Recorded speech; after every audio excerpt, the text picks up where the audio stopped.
হরে কৃষ্ণ। আমরা ভগবানের মূর্তি পূজাই করে থাকি, তবে অনেকেই জানি না আমরা মূর্তি পূজা করি কেন। মূর্তি পূজা না করে কি ভগবানের দেখা পাওয়া যায় না? চলুন তবে বিস্তারিত জানুন। মূর্তি হলো ভগবানের মূর্ত প্রকাশ, নাম রূপে ও অচার বিগ্রহ রূপে শ্রী ভগবান জগতে অবতীর্ণ। ভক্ত ভগবানের রূপমাধুরী দর্শনে আগ্রহী। তারা কখনো ভগবান নিরাকার নির্বিশেষ এই রকম মনে করে শূন্যের ধ্যানে মগ্ন থাকেন না।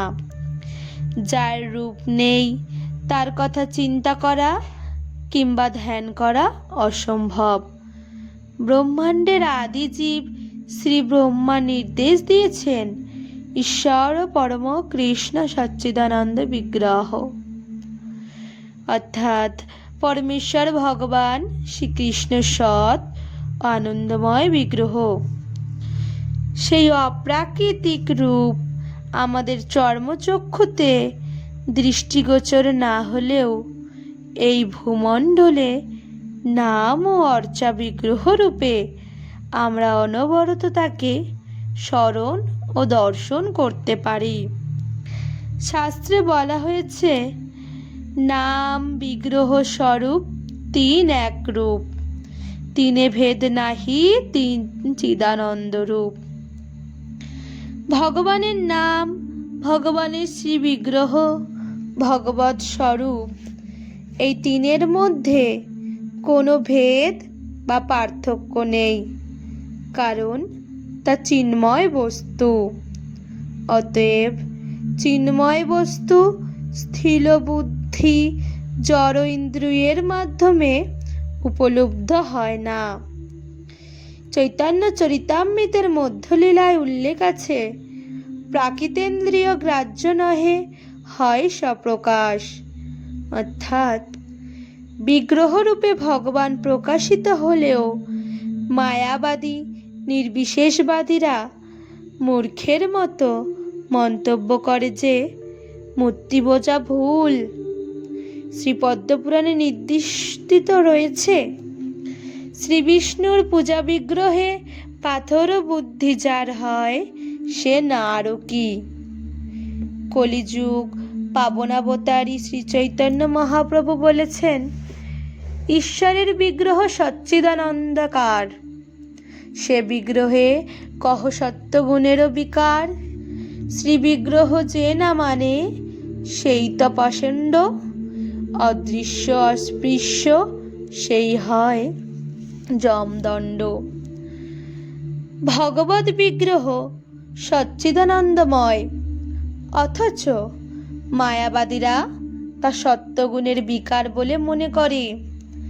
চিন্ময় বিগ্রহের অবজ্ঞাকারীর মুখ দর্শন করা উচিত নয়, স্পর্শ করা উচিত নয়, কারণ সে পাষণ্ডী এবং সে যমপুরীর শাস্তি ভোগের জন্য নির্দিষ্ট। বিগ্রহ পূজা কখনোই কলির মানুষের মন গড়া ধারণা নয়। শ্রীমদ্ ভগবতে উল্লেখ আছে, তেতাদিষু হরের রচ্চা ক্রিয়ায়ই কভিভি কৃতা। তেতাদি অর্থাৎ ত্রেতা দাপর যুগেও ঋষিগণ শ্রীহরির বিগ্রহের আরাধনা করেছেন।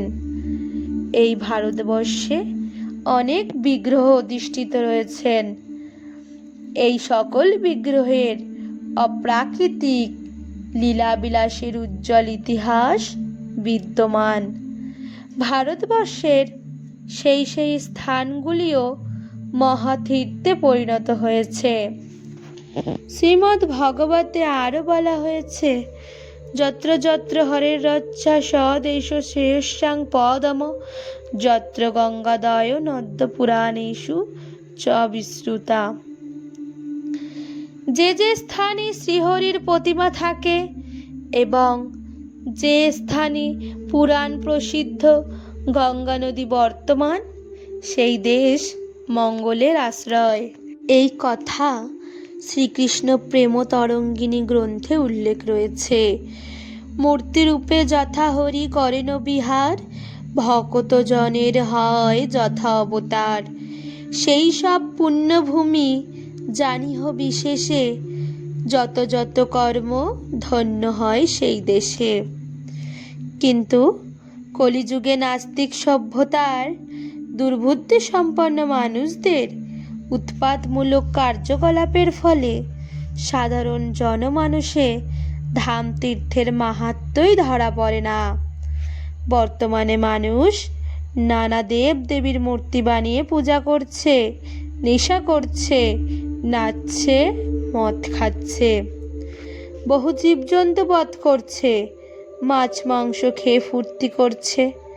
আবার দেখা যায় অনেকে ভগবত বিগ্রহ রেখেছে, শ্রী গৌরাঙ্গ, রাধাকৃষ্ণ, লক্ষ্মীনারায়ণ কিংবা শালগ্রামের অর্চনা করছে, অথচ তারা মাছ মাংস ভক্ষণ ইত্যাদি ভগবত বিরোধী আচরণে তৎপর হয়ে তাদের রক্ষিত ও অর্চিত ভগবত মূর্তির প্রতি অশ্রদ্ধা প্রদর্শন করছে।